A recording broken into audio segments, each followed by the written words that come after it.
saleh-salehah. Bismillahirrahmanirrahim. Assalamualaikum warahmatullahi wabarakatuh. Good morning saleh-salehah. How are you today? I hope all of you always in good condition.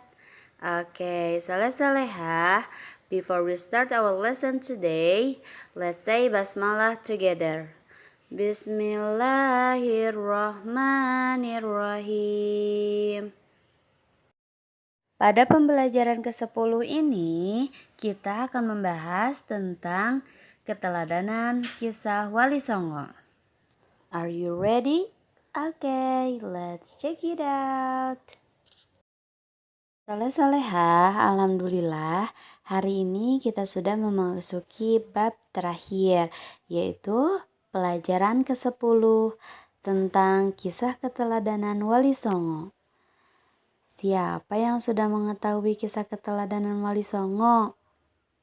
Oke, alhamdulillah untuk yang sudah tahu, mari kita bahas lebih detailnya lagi ya. Siapakah Wali Allah itu? Oke, amati dan ceritakan gambar berikut ya. Al-Quran menjelaskan bahwa wali Allah adalah orang yang beriman dan bertakwa. Di samping melakukan hal-hal yang wajib, para wali Allah senantiasa melakukan hal-hal yang sunnah serta menjauhi hal-hal yang makruh.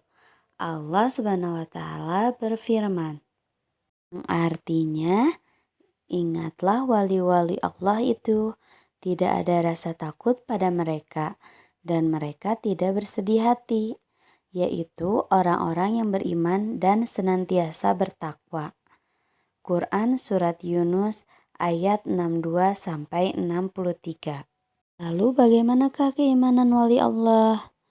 Keimanan yang dimiliki wali Allah tidak dicampuri oleh kesyirikan. Mereka tidak mengakui kekuatan lain, misalnya batu, keris, tombak, senapan, dan lain-lain, yang merupakan perbuatan syirik. Allah Subhanahu wa Ta'ala berfirman, yang artinya, sebagian manusia ada yang mendapat hidayah, sementara sebagian yang lainnya disesatkan, karena mereka sesungguhnya telah menjadikan setan-setan sebagai wali Allah selain Allah.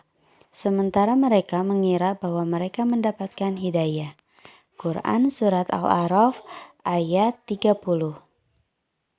Kemudian ketakwaan wali Allah.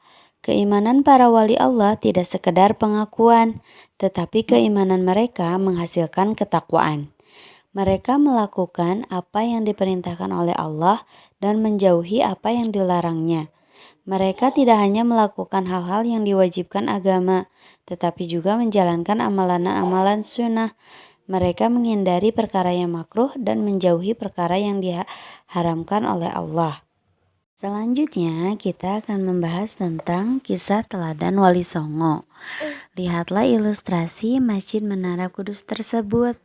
Itu adalah salah satu peninggalan dari wali-wali Allah. Lalu siapa sajakah para wali Allah tersebut? Oke, kita bahas ya. Yang pertama, Sunan Gresik atau nama aslinya adalah Maulana Malik Ibrahim. Maulana Malik Ibrahim disebut juga Sunan Gresik atau Sunan Tandas. Ia lahir di Samarkand, Asia Tengah, dan wafat di desa Gapura, Gresik, Jawa Timur.